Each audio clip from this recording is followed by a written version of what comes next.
effective. In a front page Africa interview, Bowie described Sirleaf's administration as empathetically better than those of George Weah and Joseph Boakai, under whom she says governance and public service have significantly declined. She condemned ongoing corruption, highlighting lavish lifestyles of lawmakers while schools lack chairs. Bowie lauded the maternal programs on Sirleaf, especially at JFK Hospital, stating that the initiative supported teen mothers and improved women's health services despite ongoing national challenges. She argued that the greed has deepened under Weah, and Boakai insisted greed deepened and has now become a systemic problem, something she describes as heartbreaking and unacceptable.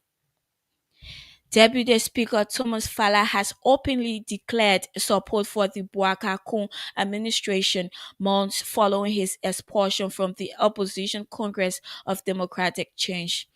It can be recalled on December 11, 2024, the Congress of Democratic Change expelled Deputy Speaker Fala following recommendations from the party National Disciplinary Committee.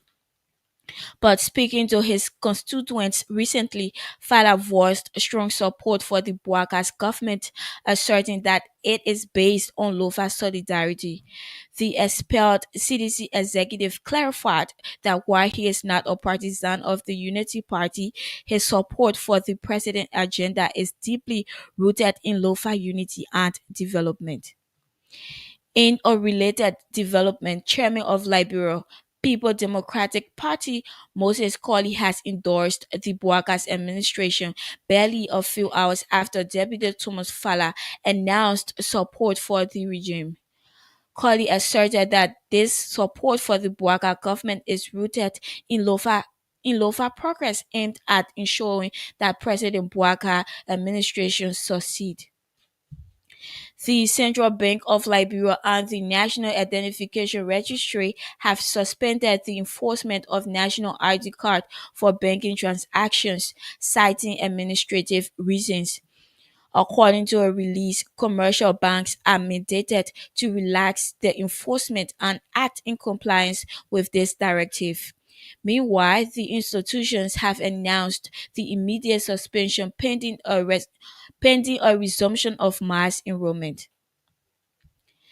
The president of the University of Liberia, Dr. Lily Mapayan, has donated US 10,000 to West Point Women for Health and Development organization.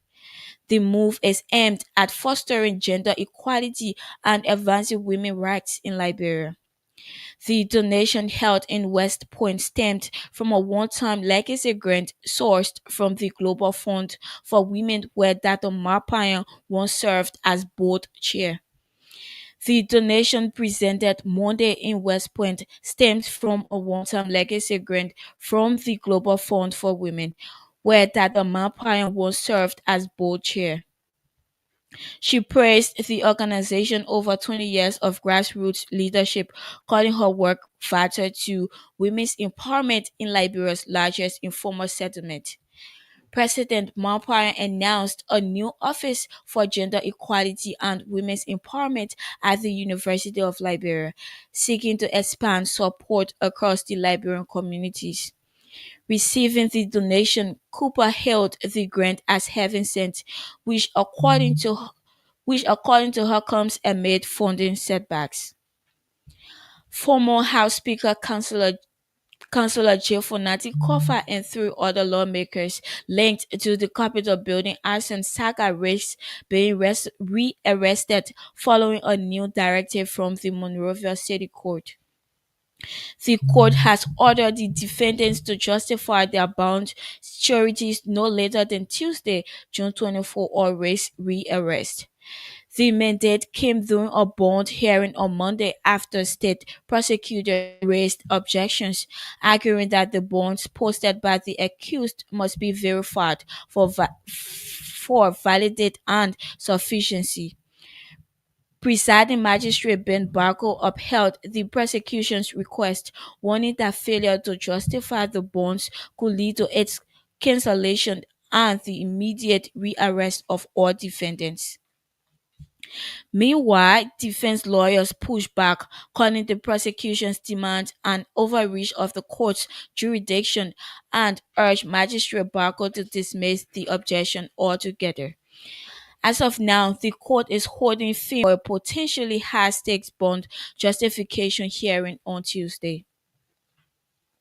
Husam Fadiga, the self-proclaimed social commentator at the center of a high-profile labor lawsuit, has been released from custody following a court directive issued on Monday, June 23, 2025.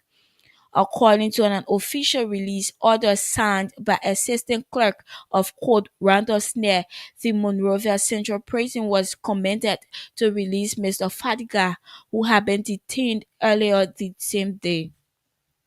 His detention followed enforcement of a civil judgment in which the court ordered him and his brother Hassan Fatiga to pay over 1.6 million US dollars in damages to former LDA Director Colonel Ibrahim Kroma for what the court ruled as labor and defamation.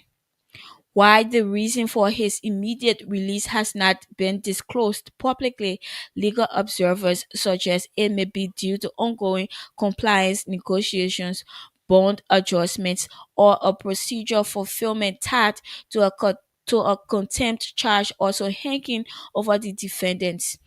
The release order emphasized that the document itself constitutes sufficient legal authority and instructed the sheriff and prison authorities to act without delay. As this case continues to unfold, the Fadiga brothers remain under legal scrutiny, with the court maintaining its demand for full satisfaction of its earlier judgment. If you are just joining us, welcome to Foca News Summary. I am Priscilla George. Here is a quick look at our headlines so far. Nobel Peace Laureate blasts Weah and Bouaka for poor leadership, describes Ellen Johnson Sirleaf administrations as remarkably effective. Deputy Speaker Thomas Falla declares strong support for Bouaka's government, says it is based on Lofa solidarity. Government of Liberia announces the suspension of national ID card enforcement, linked the relaxation to administrative reasons. And away from home, fresh tensions undermine ceasefire in Iran-Israel conflict. Stay tuned. We'll take a short break. Coming up next is the continuation of our news bulletin.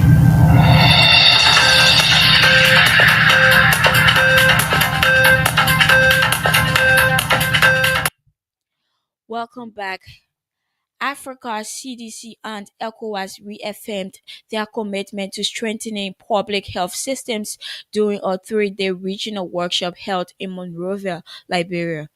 The workshop gathered delegates from all ECOWAS countries to enhance risk communication and community engagement, a key aspect of health emergency preparedness. Participants developed an action plan, agreed to share knowledge, and proposed a technical working group focused on impacts to support vulnerable countries in the sub-region. Speaking at the occasion, Enfield Director Dr. Dokwe Chris Yan emphasized Liberia's commitment to RCCE and welcomed the opportunity to host the regional health event.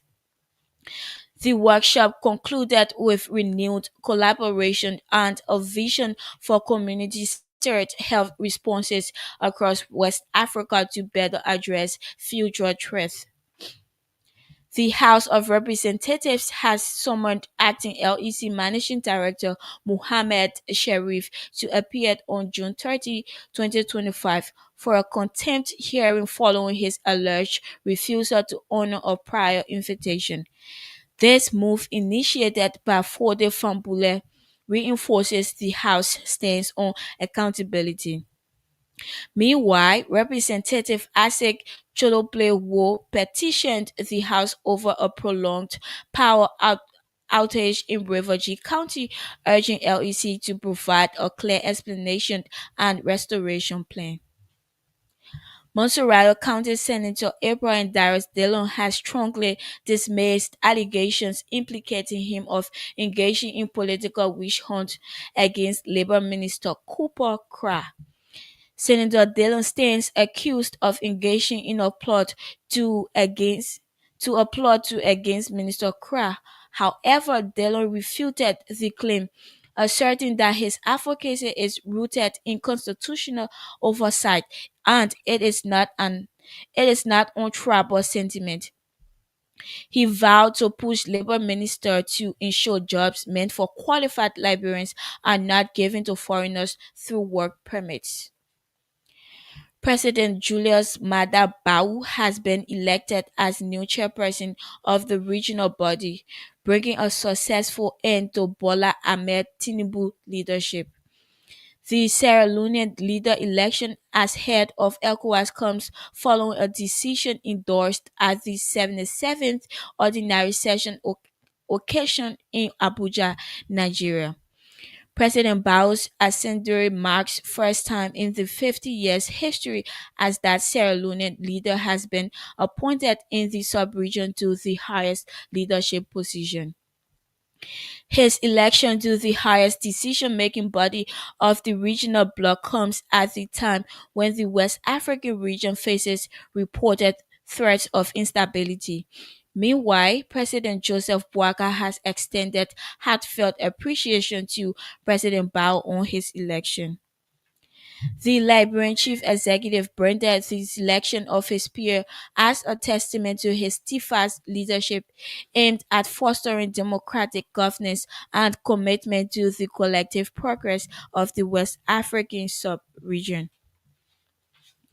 In an effort to bolster regional cooperation through economic integration, Liberia's embassy in Senegal has launched a new initiative aimed at, revitalizing agri-food trade between Liberia and that country.